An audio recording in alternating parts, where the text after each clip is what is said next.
Olá, alunos da primeira série do ensino médio do CPU.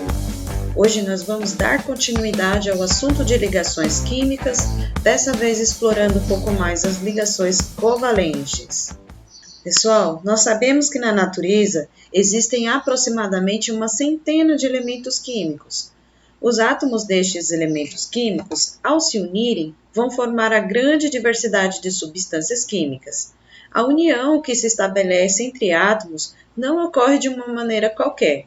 Tem algumas condições próprias para que a ligação entre eles ocorra. Essas condições são, por exemplo, a afinidade entre as espécies, o contato, a energia, enfim.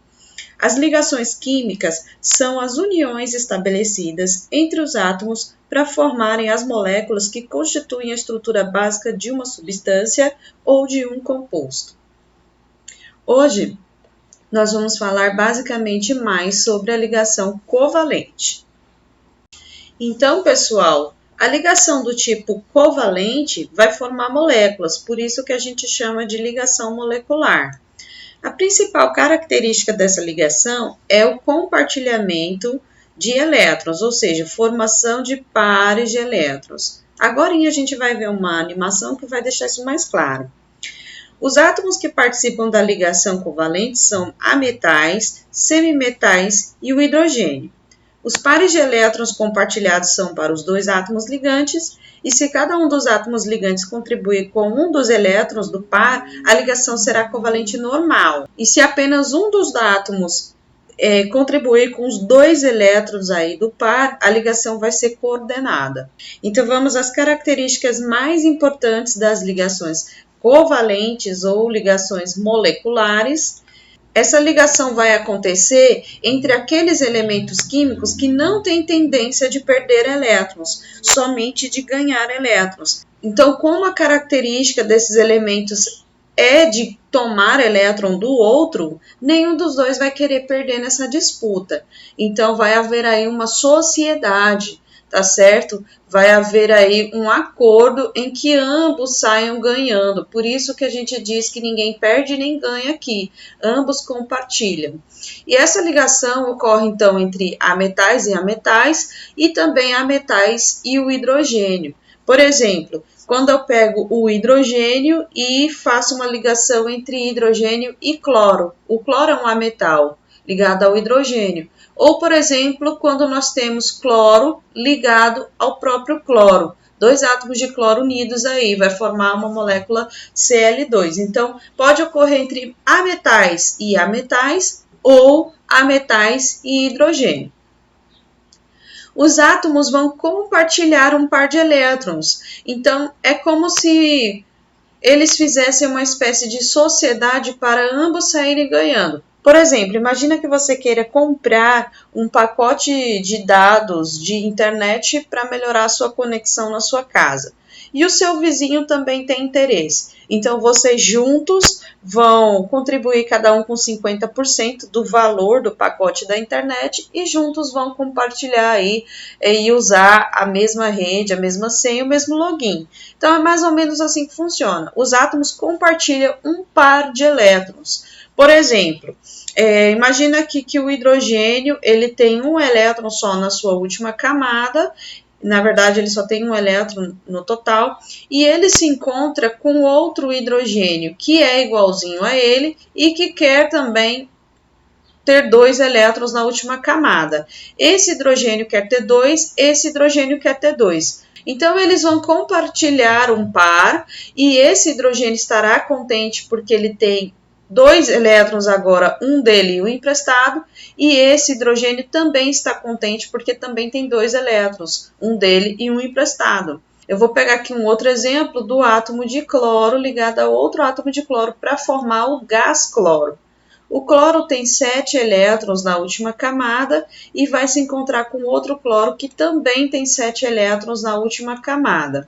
Se esses dois cloros se unirem, formando uma sociedade, onde a força de ambos é igual e a vontade de ganhar um elétron é igual, então nenhum vai doar elétron para o outro, mas vão compartilhar. E nessa sociedade, agora, este cloro tem 2, 4, 6, 8 elétrons, e este cloro também, 2, 4, 6, 8 elétrons. E com isso eles vão formar o que nós chamamos de gás cloro. Repara que usando o cloro de exemplo, eu escrevi de 3 formas. Eu escrevi assim, Cl ligado a Cl, eu escrevi assim, o cloro com seus 7 elétrons ligado a outro cloro que também tem 7 elétrons, e eu escrevi também assim.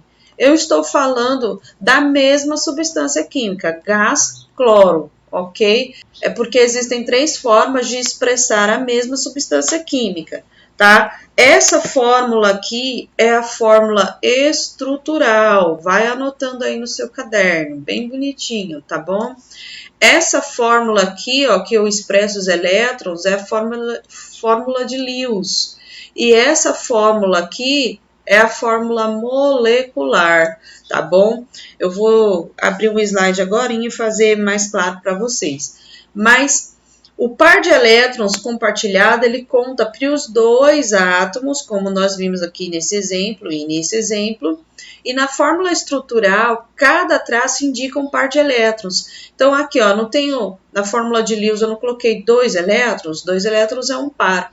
Na fórmula estrutural eu faço somente um traço. Cada traço indica um par de elétrons. Se eu tiver 2 pares, eu vou fazer 2 traços. Se eu tiver 3 pares, eu vou fazer 3 traços. Os elementos químicos mais eletronegativos ficam à direita na fórmula, tá? Então, aqui, ó, eu tenho hidrogênio ligado a cloro. Hidrogênio é menos eletronegativo do que o cloro. Então, o cloro vai ficar à direita na fórmula. Mas, professora, o que é eletronegatividade? Vamos anotar, então. Pessoal, eletronegatividade é uma propriedade que todo elemento químico tem, que é uma tendência de atrair os elétrons dos outros. Então, sobre a eletronegatividade, vocês podem dar uma lidinha no livro, porque vai ser bem importante esse conceito, e lá na página 112 ele explica um pouquinho melhor, com mais tempo dedicado a isso. Mas, resumindo, todo elemento químico tem uma capacidade de atrair os elétrons dos outros. Por quê? Todo elemento químico tem um núcleo atômico e lá dentro tem a presença de prótons, que são partículas de carga positiva, que vão se atrair pelas partículas de carga negativa de um átomo que se aproxima. Então, quando eu coloco, por exemplo, um átomo de hidrogênio se aproximando de um átomo de cloro, por exemplo, o hidrogênio está aqui, ele tem número atômico 1, ele tem um próton no seu núcleo. E o cloro está aqui, número atômico 17. O cloro tem 17 prótons no seu núcleo. Logo, o cloro é mais eletronegativo do que o hidrogênio. Então, o cloro tem uma tendência de atrair os elétrons ou o elétron do hidrogênio mais fortemente do que o hidrogênio tem com relação ao cloro. Então, aqui está uma tabela de eletronegatividade com os valores. Alguns elementos têm uma força eletronegativa maior, não só com relação aos seus prótons, mas pela própria estrutura do elemento químico. Então, aqui nessa tabela periódica, ele está mostrando a eletronegatividade, sendo o flúor o elemento químico mais eletronegativo. Na verdade, os elementos químicos mais eletronegativos na tabela periódica estão organizados nessa sequência aqui, ó: flúor, oxigênio, nitrogênio, cloro, bromo, iodo, enxofre, carbono, fósforo e hidrogênio. A gente tem aqui os elementos químicos mais eletronegativos da tabela periódica, sendo aqui, crescendo nessa direção. Aqui, esse grupo aqui é um grupo que vale a pena decorar. Então, ninguém é mais eletronegativo do que o flúor, ou seja, o flúor atrai os elétrons dos outros elementos químicos com mais força do que qualquer elemento da tabela periódica. Então, tem um macete para a gente decorar. Olha só, fui ontem no clube, briguei e saí carregado para o hospital. Se você decorar essa frase, fui ontem no clube, briguei e saí carregado para o hospital, você consegue decorar aí dentro da tabela periódica quem são os mais eletronegativos. Então, quando eu fizer a ligação entre hidrogênio e oxigênio, por exemplo, quem é que vem primeiro? O oxigênio. O hidrogênio está lá no fim. O oxigênio é mais eletronegativo, ele fica à direita. Por isso que não é OH2, é H2O. Vou pegar um outro exemplo. Formação do ácido clorídrico. Quem vem primeiro? O cloro, né? O hidrogênio está no fim. Então, o cloro vem primeiro, o cloro fica à direita na fórmula, porque ele é mais eletronegativo. Outro exemplo, ácido bromídrico. Quem vem à direita, o mais eletronegativo, quem aparece primeiro aqui na força de eletronegatividade. Para essa regra existem algumas exceções, mas precisaria de mais aula para discutir isso aí. De uma maneira geral vai funcionar assim, tá bom, pessoal? Então, consideramos aqui o primeiro exemplo, a união entre dois átomos do elemento flúor, para formar a molécula de substância simples F2. Pessoal, entre flúor e flúor, quem é mais eletronegativo? Ora, se eles são iguais, então a força de atração do elétron um do outro vai ser igual. Flúor está na família 17, então ele tem 7 elétrons na sua última camada.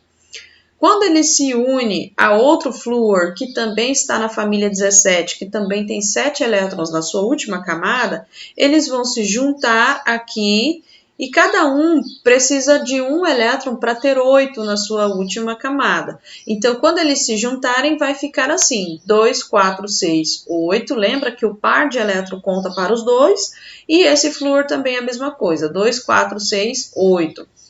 Aqui é a fórmula eletrônica, ou você pode chamar também de fórmula de Lewis, que é a fórmula que mostra os elétrons.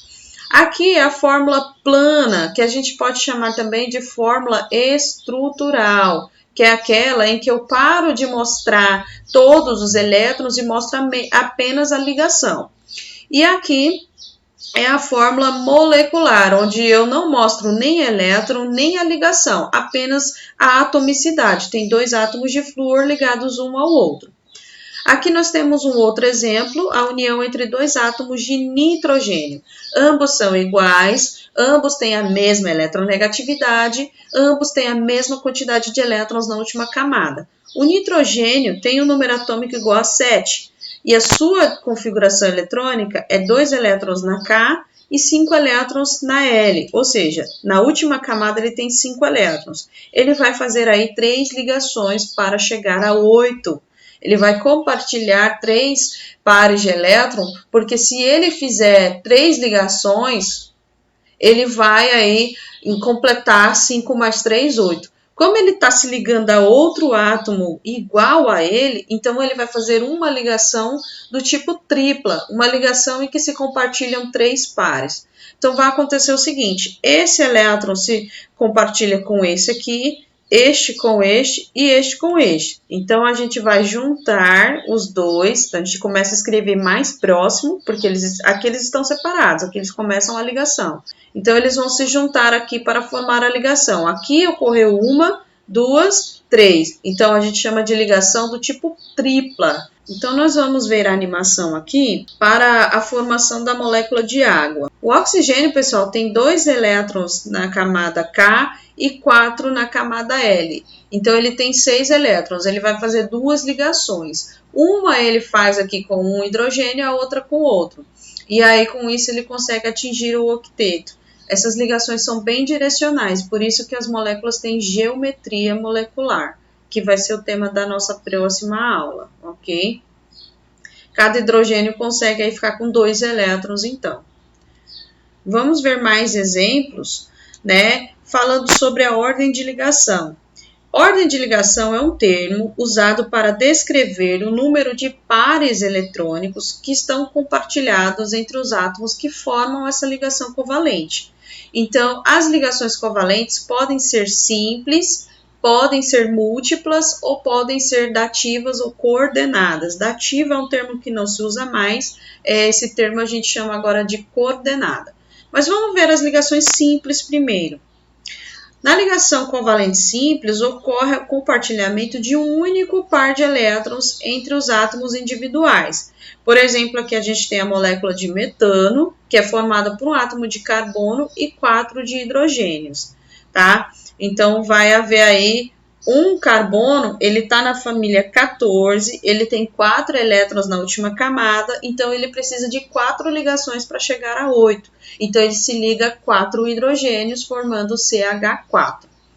Aqui nós temos também o exemplo da formação do gás hidrogênio, que o hidrogênio só tem uma camada, ele quer se completar ligando a outro hidrogênio. Então, um hidrogênio compartilha um elétron com outro hidrogênio, e ambos ficam aí com 2 elétrons. Já nas ligações do tipo múltiplas, elas podem ser dupla, tripla ou quádrupla. Vamos ver aqui a ligação dupla. É uma ligação que ocorre quando o compartilhamento de elétrons está envolvendo aí 2 pares. Então, a gente tem aqui o exemplo do oxigênio, né? O oxigênio precisa fazer 2 ligações e quando ele se liga a outro hidrogênio que também precisa fazer 2 ligações, então eles vão fazer uma ligação dupla, ok? Compartilhando aí 2 pares de elétrons. Aqui a gente está mostrando os elétrons, mas quando a gente vai fazer essa anotação na fórmula estrutural, que a gente não mostra elétron, mas mostra a ligação, a gente vai fazer 2 traços. Então, lembra? Cada traço indica uma ligação. Se a ligação é dupla, então eu faço 2 traços. As ligações do tipo tripla, eu já usei o exemplo do nitrogênio, é quando a gente compartilha aí 3 pares, ok? Vamos repetir aqui, ó.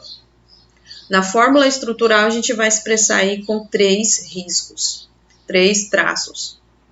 E a ligação menos comum, né, são as quádruplas. São raras, mas existem. Tanto o carbono quanto o silício podem, teoricamente, formar essa ligação. Entretanto, as moléculas formadas são muito instáveis, então não se mantêm. Ligações quádruplas estáveis são observadas normalmente entre 2 metais de transição em compostos organometálicos. Aqui, né, tem silício ligado a carbono. Cada um tem 4 elétrons na última camada e precisa fazer 4 ligações. Então, se eles se unirem, eles teoricamente farão aí uma ligação quádrupla. Aqui são as 3 maneiras de expressar a mesma coisa. Então, eu posso expressar a água na fórmula eletrônica, onde eu mostro os elétrons, né? Ou fórmula de Lewis, tá bom? Você pode encontrar das 2 maneiras. Eu posso expressar essa molécula na fórmula estrutural plana e posso expressar essa molécula na fórmula molecular. No trabalho que eu pedi de seminário para vocês vão expressar as moléculas na fórmula estrutural, usando o quê?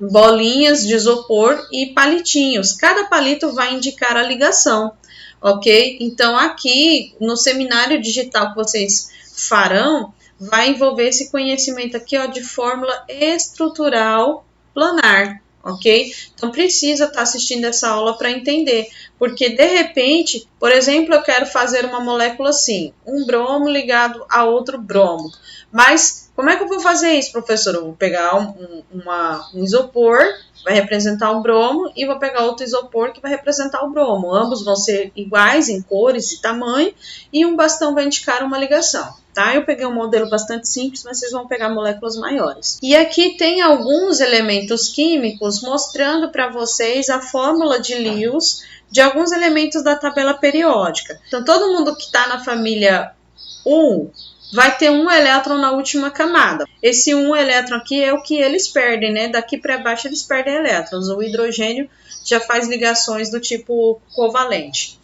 Aqui, ó, na família 2, todo mundo tem 2 elétrons na última camada. Aqui, ó, já é a família 13. Quando eu chamo de 3A, tô falando da família 13, lá no fim da tabela periódica. Lembra que eu falei? Ligação covalente ocorre entre ametais e ametais. Então, aqui a gente vai explorar os ametais, tá? Porque a gente não tá mexendo mais com formação de íons. Então, isso aqui foi só para poder caracterizar, vocês se situarem, mas o interessante é daqui para lá. Então, olha, família 13, todo mundo da 13 tem 3 elétrons, todo mundo da 14 tem 4 elétrons, todo mundo da 15 tem 5 elétrons, todo mundo da família 16 tem 6 elétrons, todo mundo da família 17 tem 7 elétrons e todo mundo da família 18 tem 8 elétrons. Então, aqui, ó, quantas ligações cada um vai fazer? Bom, vamos pegar daqui para cá. Da família 14, que começa mesmo, aqui são os semimetais, da família 14 começam os ametais. Então, olha só, quem tem 4 elétrons faz 4 ligações. Isso aqui é importante anotar. Por quê? 4 mais 4, 8. Quem tem 5 elétrons faz 3 ligações, porque 5 mais 3, 8. Quem tem 6 elétrons faz 2 ligações. Por quê? Porque 6 mais 2, 8. Quem tem 7 faz uma ligação, porque 7 mais 1 é 8. E quem tem 8 não faz ligações, não se liga. Por isso que a gente chama de nobre. Essa tabela tem uma parecida, só que menos completa do que essa aqui, na página 129. Isso aqui é o tipo de informação que vale a pena vocês decorarem, vale a pena vocês anotarem no caderno para compreender melhor o nosso assunto. A gente vai fazer um pequeno exercício rápido só para fixar os assuntos, só para fechar, e você tenta responder aí na sua casa, ok? Não é uma atividade que eu vou pegar nem dar vista, eu vou fornecer a resposta agora só para você ver se pegou, tá bom? Então vamos lá, uma ligação covalente normal simples é formada por elétrons de apenas um dos átomos, um elétron de cada átomo, pontes de hidrogênio, partículas alfa ou transferência de elétrons. Uma questão muito fácil de cair no simulado. Então, uma ligação covalente normal vai ser aquela em que é formada por um elétron de cada átomo. 2. Um átomo de um elemento da família 5A. Opa, família 5A é a família 15, que tem 5 elétrons na última camada e que faz 3 ligações, tá? Então, o átomo dessa família, do sistema, liga-se a outro átomo de um elemento da família 17, né? Família 7A é a família 17, que tem 7 elétrons na última camada e que faz uma ligação. Então, qual é o tipo de ligação que vai acontecer entre esses dois carinhas? Vai ser a ligação do tipo covalente normal, porque são 2 ametais. Qual o número de ligações covalentes normais que um átomo com número atômico 8 pode fazer? Um átomo com número atômico 8, quando você olhar lá na tabela periódica, vai ser o oxigênio. O oxigênio está na família 16, então ele tem 6 elétrons na última camada e ele faz quantas ligações? 2 ligações, porque 6 mais 2, 8. Então, esse é o raciocínio. A fórmula N ligada a N indica que os átomos de nitrogênio estão compartilhando 3 o quê, pessoal? Prótons, elétrons, pares de prótons, pares de nêutrons ou pares de elétrons. A gente sabe que são 3 pares de elétron, ou seja, cada traço indica um par. 3 traços, 3 pares. 5. O hidrogênio com número atômico 1 e o nitrogênio com número atômico 7 devem formar que tipo de composto? Aqui a gente vai formar então o NH3, que é a amônia, tá, pessoal? É um composto bem conhecido aí. Então, pessoal, eu vou ficando por aqui. Espero que vocês tenham aprendido um pouco mais com essa aula e que estejam preparados para as nossas atividades. Beijos e se cuidem!